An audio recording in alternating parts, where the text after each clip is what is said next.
皆さん、こんにちは。Junya to moshimasu yoroshiku onegai itashimasu. Okay, pag-aaral natin yung first lesson ng N3, grammar, minna. So, yoku kite kudasai, minasan. Hajimete ikimashou. Okay, so pag-aaral natin yung paano gamitin yung te moraimasen ka or te itadakemasen ka. Okay, sabi rito, you use when politely asking someone to do something. So, naalala nyo dati yung N4, minasang yung te itadakimasen ka. So, inulit lang naman dito sa N3, no?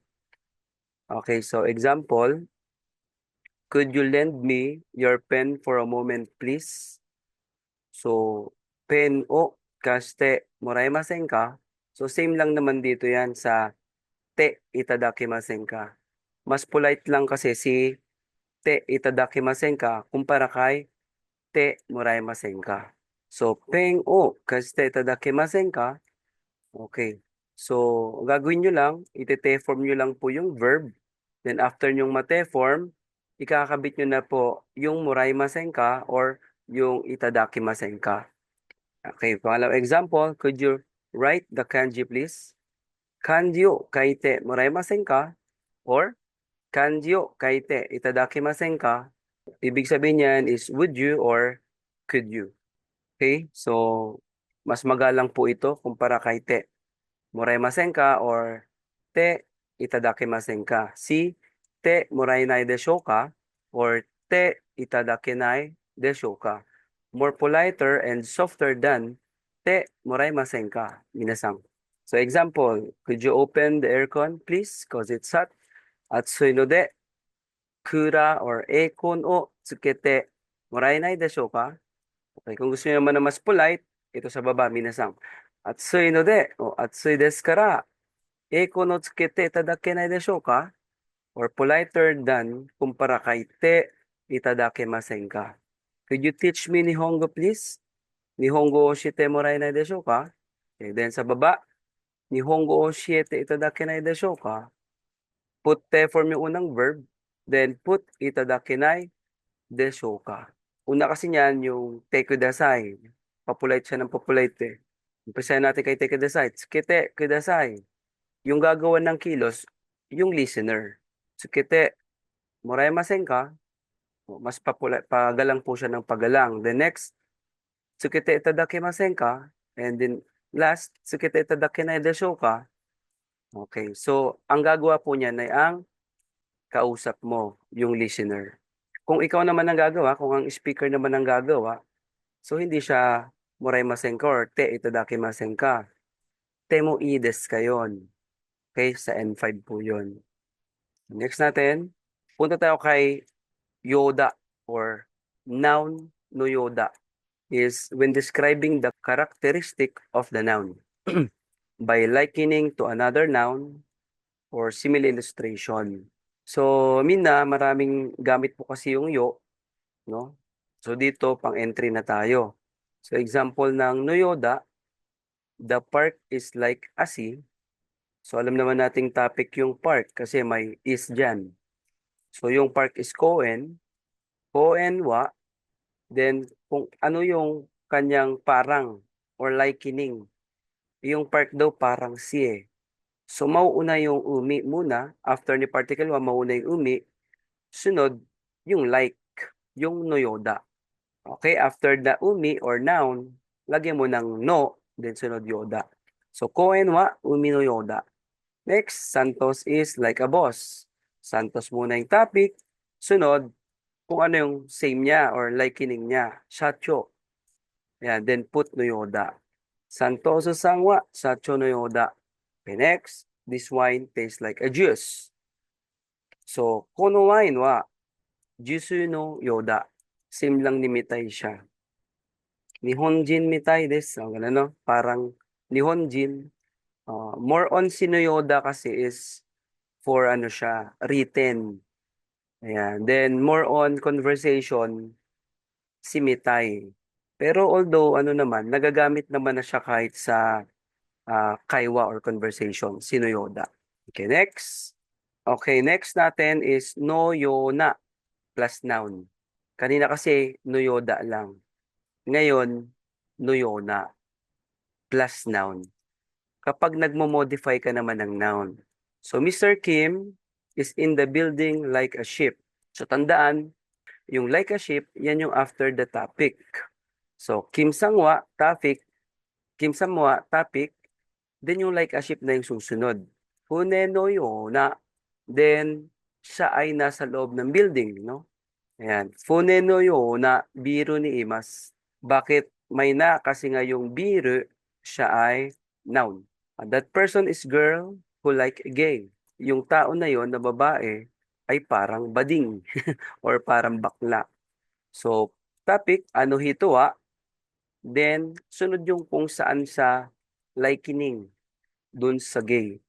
Okama no yona, ona des. Next, she is voiced like a volcano.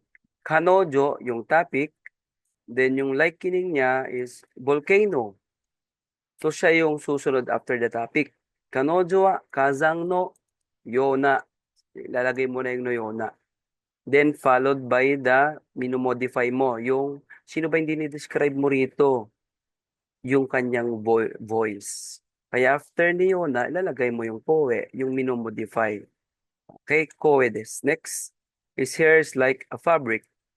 Kare no kiji no yona kami des. Kare no, or pwede rin namang karewa. Karewa kiji no yona kami des. Yung kiji is a fabric.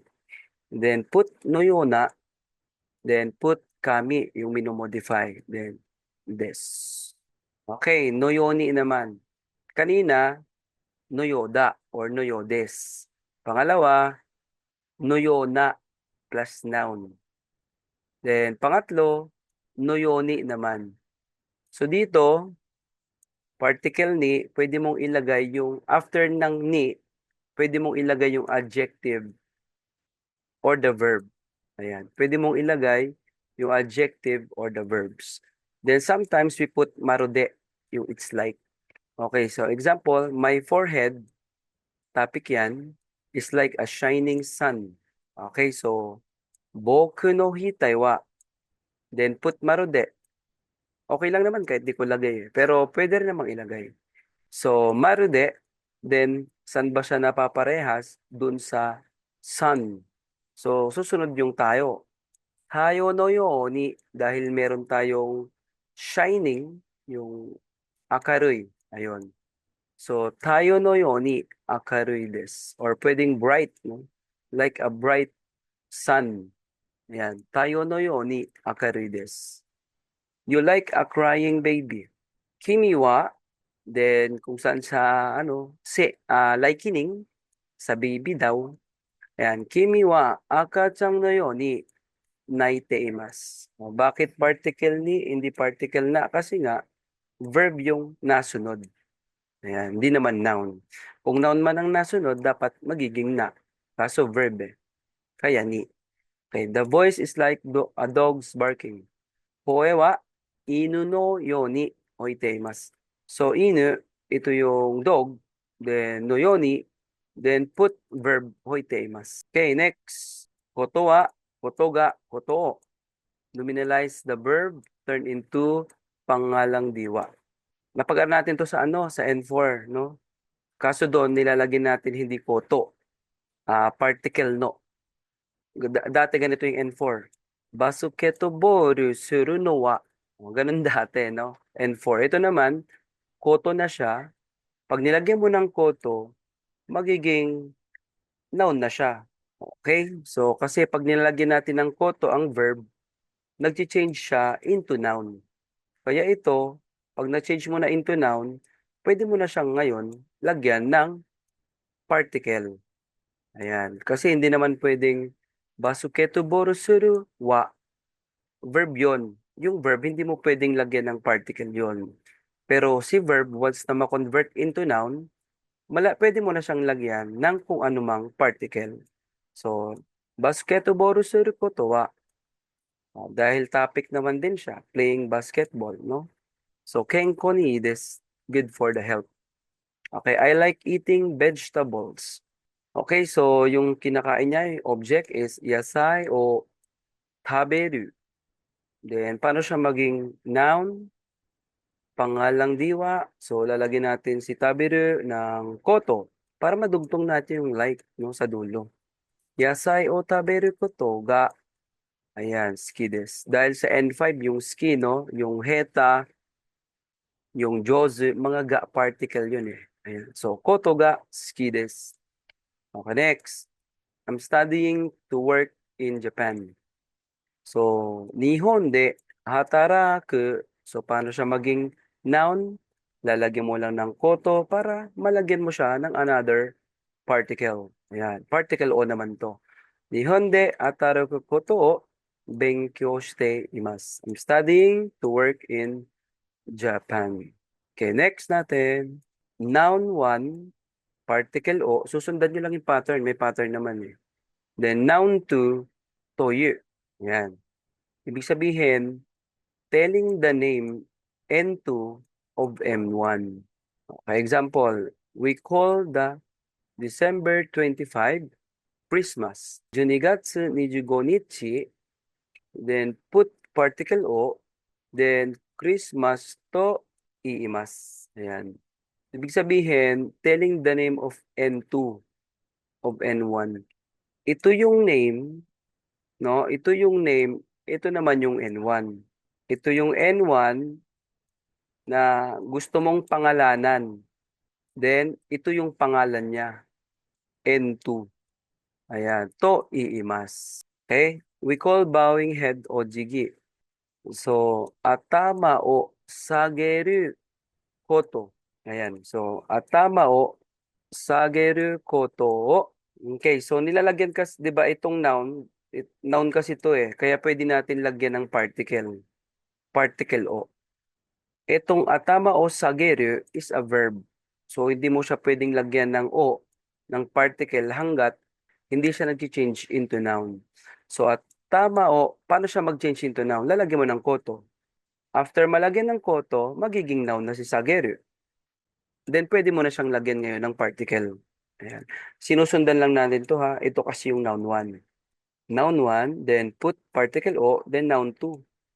Ayan, ito yung noun 2. Ayan, minasang ha. Ojigi to iimasu. Atama o sageru koto o ojigi to iimasu. Okay, next. Okay, noun 1, toyu, noun 2.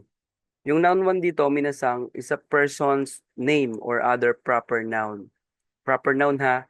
N2 is a common noun naman. Common noun, pambala na. N1 is pantangi or proper noun. It is used to quote a name or a thing or persons that the listener may not know about N1. Yesterday, I bought medicine called Tuseran. Kino Tuseran toyu usuri o kaimashita. Ito yung gamot na binili ko na tinatawag na Tuseran. Do you know the famous place called Boracay? Okay, so Boracay toyu. Alam naman natin yung cold eh, no? Mga cold is toyu eh. Ayan. Boracay toyu. Yume na tokoro. Shiteimasu ka? Okay, so next natin, itsu, doko, nani, dare, don, nani, temo. Okay, verb te form. Kailangan si verb po minasang gagawin nyo munang te form bago nyo ikabit yung mo. So, nagiging temo siya. Then, yung i-adjective, kailangan gawin mong kute. So, halimbawa, oishi, then erase mo yung I, minasang, oishi, then put kute. Oishi kute mo. Ganun, no? Tanda natin. Then, na, adjective demo. Majime demo. Okay, ganun. Then, noun demo. Sensei demo. Ayan. So, ang ibig sabihin yan, minasang yung demo, napag-aaral natin to, N5 pa lang eh, no? Yung pag sinabi mong temo, no? Gokaku shite mo. Kahit na even though, no? O even though makapasa ako. Ganun, no? So, ganun din to, minasang. Kaso nagdagdagan lang tayo ng ano, ng interrogative. Ayan. Itsu, doko, nani, dare, don, nani, temo. Something that happens under all circumstances, whatever they might be. Ayan, sabi dito, no matter what anyone says, Kahit naman anong sabihin ng iba, I'm not going to change my opinion. Hindi magbabago ang aking opinyon. Dare ka, may interrogative 'no? Balikan natin. Ayan, 'di ba interrogative muna, dare. Next natin, dare ka nanto ite mo, ayun. So yung ite mo, ito yung says, ginawa lang nating ano 'no, te form. Yan, then put mo. Yan, nanto ite mo, iken o kaimasen. Hindi magbabago ang iyong opinyon. Wherever I go, I never forget you. Okay, doko. Doko ni ite mo, anata no koto wasuremasen or wasurenai. Ayan.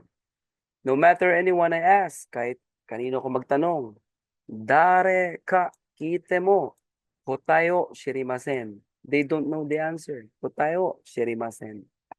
Okay, I want to buy it no matter how expensive. Donna ni takakute mo kaimas. Natin yung paano gamitin yung janakute, negates N1 lang yan and proposes N2 instead. No? Ibig sabihin lang, nireject mo yung N1, sinuggest yung N2. I want coffee, sabi niya, di ba?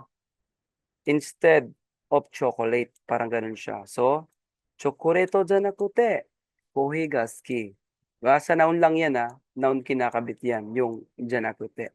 Gusto kong manood ng comedy kaysa sa drama. Diba? Ingeki janakute, kigeki mitai desu. Ayan. Hi, warimashita minasan. Please follow me sa aking FB page, JNR Tutorial. Follow niyo rin ang aking TikTok account, J2022. And follow niyo rin po yung aking FB account. Okay, nakakataka na yon, Junya Mercado. Okay, para mapanood pa natin yung ibang video na mga i-upload ko. Hi, mata ne, minasan.